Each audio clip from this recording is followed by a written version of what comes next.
Hola, ¿qué tal? Bienvenidos a un nuevo video. Vamos a revisar la unidad 3, parte uno, la primera mitad de esta unidad del Interchange 3.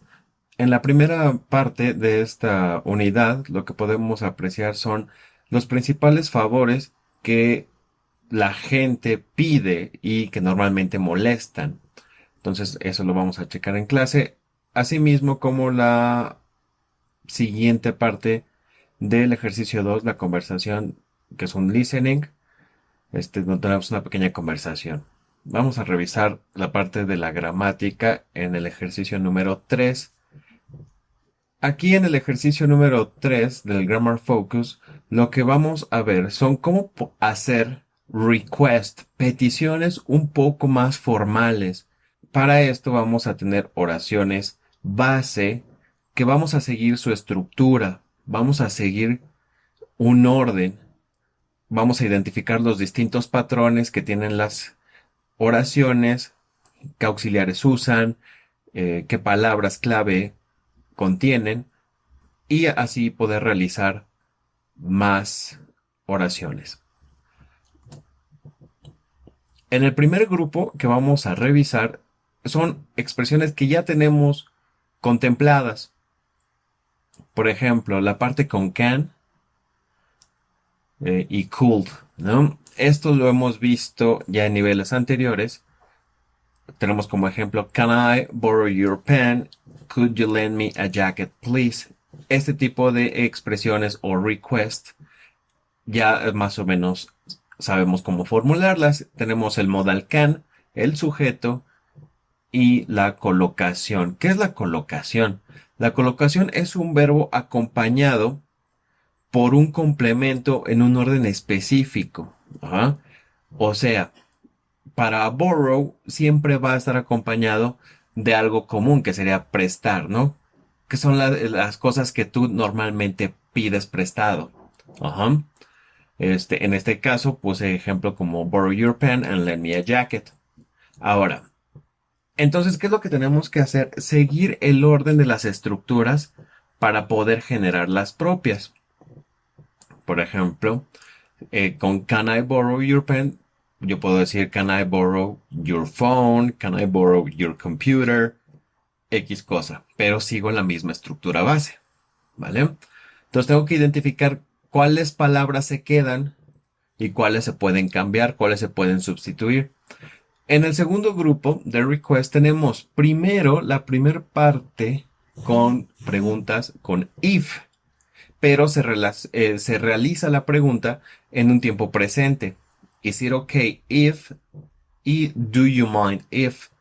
Después de eso se pone un sujeto, ¿no? Que normalmente es el I. Es lo más común utilizado en este tipo de preguntas, formulando este tipo de request. Y el ejemplo sería, is it okay if I use your phone? Entonces veo que la segunda parte, después del sujeto, el verbo está normal en presente. Is it okay if I use your phone? Do you mind if I use your laptop for a minute? Entonces, eso es lo que nos ayudaría a identificar este tipo de estructuras base.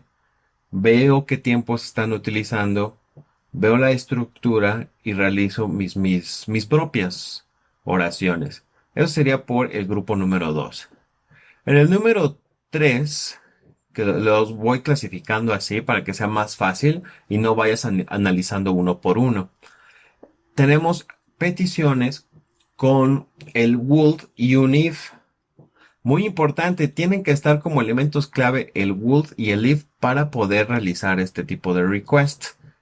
Después de esta parte con would y el if, sigue el sujeto, que igual normalmente este tipo de peticiones hablan sobre tú como primera persona realizando la petición. Y la siguiente parte, el verbo va en pasado. Vemos aquí los complementos compared y borrowed, ¿vale? Entonces, como elemento clave, tengo que checar que la palabra, si aparece en mi primera parte la combinación con would y el if, la segunda parte después del sujeto va a ir en pasado. Ajá. Compared y borrowed. Solamente si aparece would y el if, Porque aquí hay una que aparece con Would you mind if, y ahorita vamos a ver otra muy similar. En el grupo número 4, ahora tengo Would you mind, pero no hay if. Ajá, eso es muy importante. No hay if. Por lo tanto, el siguiente verbo tiene que ir en ing. ¿Te importaría cuidar a mis niños o te importaría ayudarme? O también significa te molestaría, ¿no?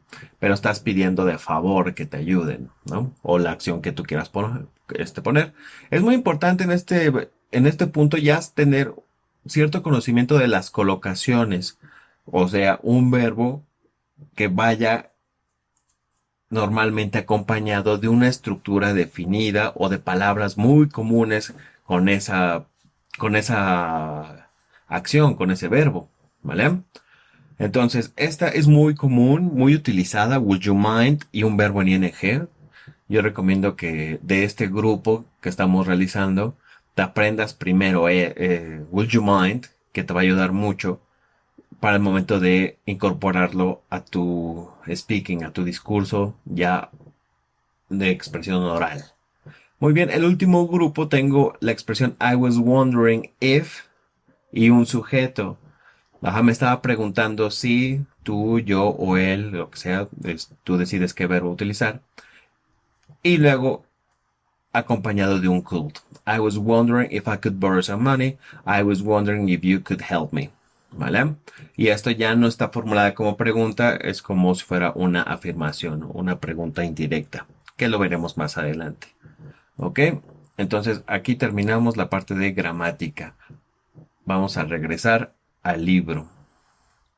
Bueno, ya aquí regresando al ejercicio número 3 en el libro, habiendo revisado las expresiones base, lo que tenemos que hacer es identificar los patrones, las palabras clave que hay y que tengo que seguir para poder identificar cómo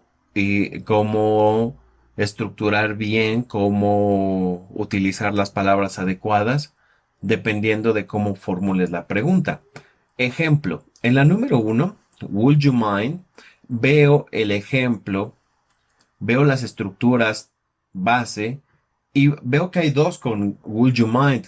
Una tiene if y la otra no. Ajá. Entonces, aquí no hay if. Por lo tanto, le quedaría mejor un verbo en ing. Por lo tanto, la respuesta sería, would you mind helping me paint on Saturday? Y ok, entonces ves las palabras clave, analizas bien las oraciones base como ejemplo para que tú escojas la opción adecuada. Más adelante, aquí en el ejercicio B, lo que tengo que realizar es, con esas mismas expresiones base que acabo de realizar, tengo que formular alguna petición un poco más formal. Tengo aquí la acción número 1, lend me some money for soda. Entonces voy a tratar de hacerlo un poco más formal utilizando las expresiones que acabo de ver anteriormente. Y quedaría algo similar como esto. Would you mind lending me some money for a soda? Puedo seguir esta con would you mind o puedo ver qué otras quedan, qué otras opciones quedan para esta oración. Avanzamos. En el punto número 4 son ejercicios de pronunciación. En el ejercicio 5, listening, tengo favores, escuchar 3 conversaciones telefónicas y escribir las peticiones de cada uno. Si la persona está de acuerdo, sí o no. ¿Ok? El punto número 6 es bastante importante. Vas a hacer una petición sobre algún favor común que le pedirías a un compañero de clase. Lees los ejemplos y tú realizas uno similar. Este es el último ejercicio que vamos a revisar para esta parte. Las colocaciones son muy importantes. Un complemento específico es una estructura que va acompañado de un verbo, ajá, que comúnmente van acompañados, ajá, no los puedes encontrar separados o con un verbo diferente. Ajá. Entonces tú tienes que ver cuáles sí se pueden ir con qué complemento y cuáles no. Vemos el ejercicio número 1 que dice, tengo como opciones do, receive, give y accept. y el complemento es a gift. ¿Cuáles sí quedan? Obviamente, receive, give y accept sí pueden ir acompañados de a gift, recibir, dar y aceptar un regalo. Do a gift no queda, entonces el que no va lo tachamos. Ya en el workbook, lo que tenemos aquí son estas peticiones. Tengo ya las oraciones que tengo que transformar en una petición. Vemos el ejemplo número 1. You want to borrow a dollar from a friend for a cup of coffee. ¿Cómo sería la petición? Can I borrow a dollar for a cup of coffee? ¿Ok? Y así ya te dieron la primera parte. Tú ves los patrones, ves las palabras clave y realizas la request. En el punto B tienes una imagen y con base en la imagen tú vas a hacer las peticiones que podría hacer esta chica, ¿vale? Esta chica pues, va a dejar el departamento y se lo va a encargar a alguien que le podría pedir. Could you water the plants? Es una. Como veo ahí un gato y se va a quedar solo. Could you feed the cat? Podría ser otra petición. Y tú vas pensando en más opciones. En el ejercicio número 2 tenemos que aceptar o rechazar estas peticiones. Y tengo aquí opciones para aceptar y para rechazar. Dependiendo de la pregunta, tú vas a poner la respuesta que tú sientas más adecuada. En el punto número 3, tengo aquí las imágenes. Conforme a las imágenes, veo qué tipo de peticiones, qué conversación se podría llevar a cabo. Vemos el primer ejemplo. Could you carry these suitcases for me? I have a bad back. Sorry, but I have a bad back too. ¿Ok? La petición fue con could, pero tú puedes utilizar otras estructuras con cada una de estas imágenes. En el 4 tengo aquí un pequeño reading sobre estas peticiones, distintas formas cuando se deben de utilizar, dependiendo del contexto, ¿no? Y después vas a tratar de clasificar estas oraciones, estas requests, y a qué tipo de acuerdo al listening corresponde, ¿no? Por ejemplo, close the door es una petición menos formal o más formal y de qué tipo de acuerdo a la clasificación de arriba. En el número 5, nouns and verbs, tengo que pasar el sujeto a un verbo y después en el inciso B tienes que checar qué es cada expresión, qué es lo que está expresando. Por ejemplo, el número 1, I really like your new haircut. ¿Qué está dando? Si está dando una razón o si está dando un cumplido. ¿Vale? Y así con cada uno. En el número 6, choose the correct words. Tengo las colocaciones. De acuerdo a las que vimos, qué verbo se iría acompañado de qué colocación, de qué estructura, de qué palabras clave. Y hasta aquí sería la primera parte de la unidad 3. Cualquier duda la checamos en clase. Espero que haya quedado claro. Y nos vemos en la próxima clasecita. Saludos.